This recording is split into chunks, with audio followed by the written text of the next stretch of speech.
random junk from the archives. So let's talk to Terry Jones. Very good morning to you.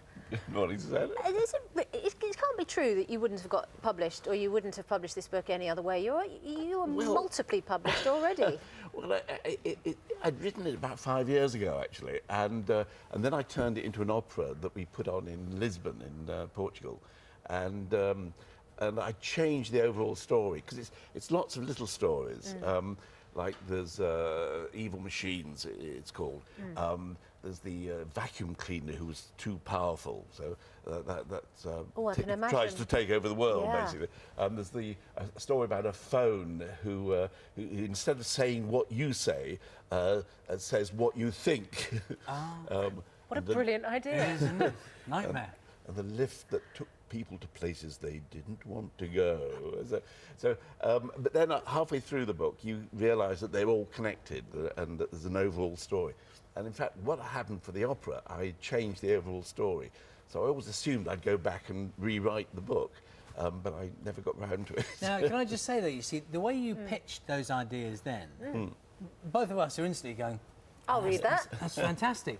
Now, not every book works in terms of that kind of pitch, does it? Because some books, frankly, are quite hard to explain. Yeah, and it doesn't mean they can be agree. brilliant, No. but if you ask someone for a one-liner, it'd be very hard to sell like that. So is that a problem in relation to sort of... Well, it might be. I don't know. I mean, because the whole thing, the whole website, the Unbound website, is so experimental at the moment. You know, this is the first book that's been published on it. So we don't really know how it'll go. If you want to get your book published, can you really go to Unbound if you have no experience and no credentials and hope to get a e-publishing or whatever publishing deal out of it? Well, yes, because it's the readers who will fund the story, the book, because.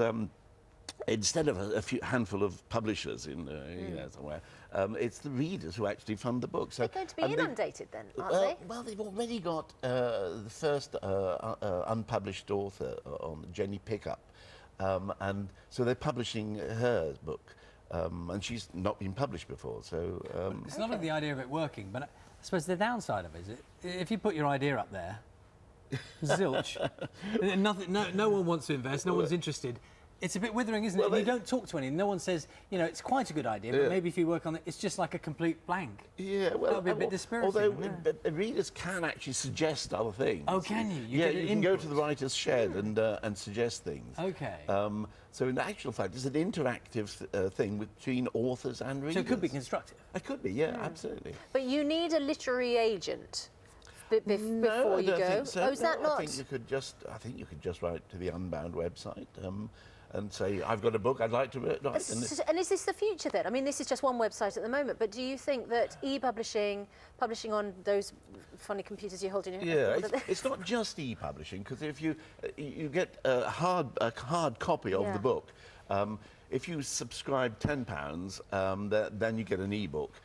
If you subscribe £20, then you get a hard copy with your name in the back as a subscriber to the book. And if you subscribe £250, you get lunch with the author, which they hadn't told me about when I said I'd do it. How many lunches are you going to have I then? don't know. Do you have to pay? I think so. Well, we're all looking forward to Carol's book anyway, and thank you. Yeah. Lovely to see you here Great this morning. to see you. Thank you very much indeed.